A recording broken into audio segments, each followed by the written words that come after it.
अस्सलाम वालेकुम, मैं हूं रिजवान अशरफ। पाकिस्तान में जो इस वक्त army chief general Asif Munir या CDF chief of defence staff या चीफ ऑफ डिफेंस फोर्सेस की तैनाती को लेकर नोटिफिकेशन का जो मामला रुका हुआ है, उसमें जो लेदे हो रही है, बार्गेन हो रही है, या उसके ऊपर जो बातें हो रही हैं, पहले तो कहा जा रहा था कि यह सारा PTI का ड्रामा है, PTI बता रहा है, लेकिन अब बाकायदा वो सहाफ़ी जिनका नून लीग से बरह रास्त ताल्लुक है, सार आलम जैसे, जो कि नून लीग के दौरे हुकूमत चेयरमैन पैमरा रह चुके हैं, उन्होंने भी इसके बारे में बात की है कि बहरान है और अपनी मर्जी के अपॉइंटमेंट को चाहते हैं। इसके अलावा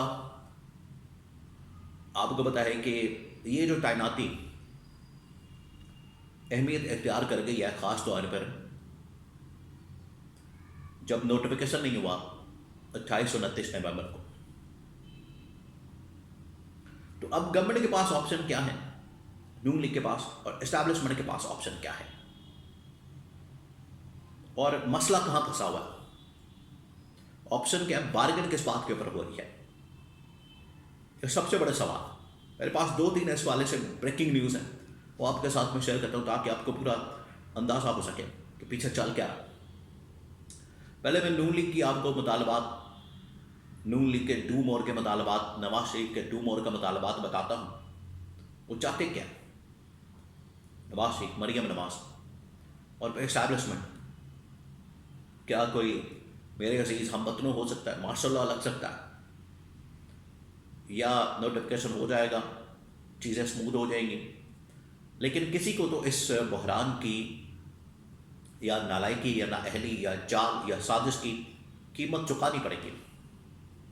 अब मैं आपको नून लीग का बताता हूँ, नून लीग के अंदर चल क्या, नून लीग के अंदर चल ही रहा है कि अब जो CDF का ओहदा क्रिएट किया गया, चीफ ऑफ डिफेंस फोर्सेस का, मसला ये पड़ गया कि इन्होंने खुद ही 27वीं आईनी तरमीम के अंदर ये बात डाल दी, शिक्के डाल दी, आर्टिकल डाल दिए कि CDF की तैनाती गवर्नमेंट से होने के बाद आगे जितनी भी तैनातियाँ होंगी, डिप्टी आर्मी चीफ की, वाइस आर्मी चीफ, फिर उसके बाद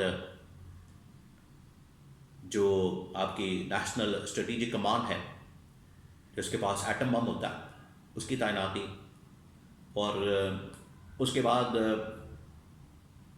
DGISI की तैनाती, ये फिर सारी की सारी इख्तियार चले जाएंगे CDF के पास, एयर चीफ, नेवी चीफ। तो ये गवर्नमेंट के लिए काबिल कबूल नहीं है, तो गवर्नमेंट ने इसके ऊपर रुकावट पैदा करती है।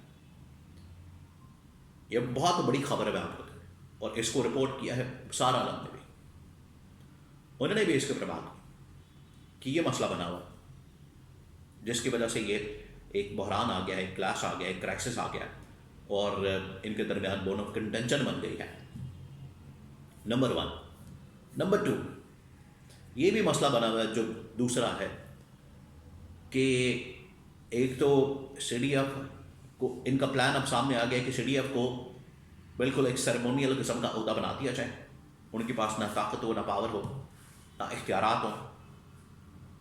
कहीं ना कहीं तो फिर नून लीग ने, आपको पता है, कुछ ना कुछ करना था, उन्होंने खेल खेलना था, आखिरकार अब खेला। और इसमें ये चाहते हैं कि जो डिप्टी आर्मी चीफ है, एक तो मर्जी का हमारी लगना चाहिए, हमारी मर्जी का लगना चाहिए, फिर लगाए भी हम, और इसी तरह से नेशनल स्ट्रेटेजिक कमांड, और फिर उसके बाद DGISI भी इस वक्त लाइन में है, 3रे, 4थे, 5वें नंबर पर है प्रमोशन में। तो अगर उनकी प्रमोशन हो जाती है या वो रिटायर हो जाते हैं, क्योंकि वो भी एक्सटेंशन के ऊपर है, तो उसकी जगह भी नया बंदा आना है, DGISI आना है, वहाँ पर क्या लगाया जाएगा, वहाँ पर भी अपनी मर्जी का लगाना चाहते हैं नून लीग वाले। तो ये फटा पड़ा हुआ, तो सीरियस प्रॉब्लम है। ये जो लोग इसके ऊपर बात करते हैं कि नहीं नहीं मसले वाली कोई बात ही नहीं है, प्रॉब्लम ही कोई नहीं है, वो काम हो रहा है, वो नोटिफिकेशन बस आ जाएगा, वो बड़ा काम हो रहा है। और बड़ा काम क्या होना है इसमें, 2-3 चीज़ें हैं, घंटे का काम नहीं है, इतने बड़े बड़े दबाव वहाँ पर बैठे हुए हैं, पूरी रियासती हुकूमती मशीनरी चला रहे हैं, और एक नोटिफिकेशन नहीं हो रहा, ऑन द प्रोसेस है। अंडर कंस्ट्रक्शन है, वो बन रहा है, ये मसला नहीं है। मसला है इख्तियारात का, पावर का। वो स्टेज आ गई है, वो टाइम आ गया है जो पिछले 3 साल से नहीं आया था। वो टाइम 3 साल पहले आया था, उसके बाद अब आया, तो इसके ऊपर फंस गया। और क्लियर नजर आ रहा है कि दरारें पड़ गई हैं, इख्तलाफात आ गए सामने, ताकत का खेल शुरू हो गया, लड़ाई शुरू हो गई है। और ये जो गुड्डी गुड्डी चल रहा था पिछले 6 महीने साल से, वो फारग हो गया सब कुछ। अब इस्टेब्लिशमेंट के पास ऑप्शन क्या है? ये नून लीग ने अपना बता दिया है, हमारी ये ख्वाहिशात है। और फिर नवाज शरीफ ने आपको प्रेस कॉन्फ्रेंस के अंदर भी कहा था डू मोर, कि इमरान खान नहीं, तकरीबन 8-10 जनरल उनको भी टांगा जाए। तो ये कैसे पॉसिबल होगा? गवर्नमेंट आपकी अब टांग ने,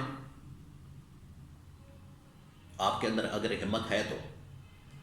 अब इस्टेब्लिशमेंट के पास ऑप्शन क्या है? देखिए, इस्टेब्लिशमेंट के पास फिर ऑप्शन ये बचती है, या फिर नोटिफिकेशन लेके तो ये पूरी गवर्नमेंट फारिग कर दे रही है। इन्होंने पहले से ही उन्होंने ये वर्कशॉप के अंदर बता दिया कि ये जो शरीफ खानदान, जरदारी खानदान पिछले कई दिहाइयों से मुल्क को लूट रहे हैं, इन 2 खानदानों के लोग गुलाम बने हुए हैं।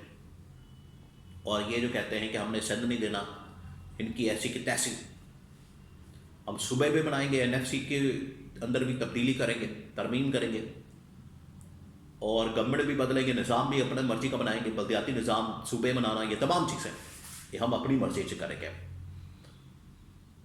इनकी वजह से इकॉनमी ठीक नहीं हुई। इकॉनमी के ऊपर बड़ा ज़बरदस्त बात हुई। उन्होंने कहा कि इकॉनमी, सिक्योरिटी, बाकी चीज़ें, मामलात आपके सामने। तो नून लीग ने कहा, गवर्नमेंट ने कहा कि इकोनॉमिक जो फाइनेंस मिनिस्टर वो तो आपका आदमी है, औरंगजेब, हमारा तो उससे कोई ताल्लुक नहीं, हमारी पार्टी से तो है ही नहीं। हमने तो कहा था कि साग डाल को लगाएं। समझ रहे हैं आप फड्डा कहाँ पड़ा हुआ है? फिर सिक्योरिटी के ऊपर मोहसिन नकवी, वो भी आपका आदमी, हमारा तो उसमें कोई लेना देना नहीं। तो इस लेवल तक फड्डा पड़ा हुआ। एस्टैब्लिशमेंट के पास ऑप्शन, उन्होंने भी अपने कार्ड्स दिखा दिए कि आप अब नोटिफिकेशन तो हर हाल में होगा, करेंगे, क्योंकि गवर्नमेंट जाली है, फॉर्म 47 की है, और उन्हें मिन्नत है एस्टैब्लिशमेंट की। उन्होंने बताया एस्टैब्लिशमेंट ने इनको एहसानात गिनवाए हैं कि ये सिंपल मेजॉरिटी, 2/3 मेजॉरिटी, कोई भी मेजॉरिटी, आप टोटल 10 सीटों के मालिक हैं, आपको ये इतनी सीटें देती हैं। तो ये नोटिफिकेशन होगा, फिर उसके बाद इनकी छुट्टी होगी। नहीं होता तो फिर माशाल्लाह वाली ऑप्शन भी मौजूद है, जो कि आज के हालात में तो बड़ा मुश्किल लगता है। लेकिन ये जिस तरफ चीज़ें लेकर जा रहे हैं, ये खुद पूरे निज़ाम को बंद गली के अंदर लेकर जा रहे हैं।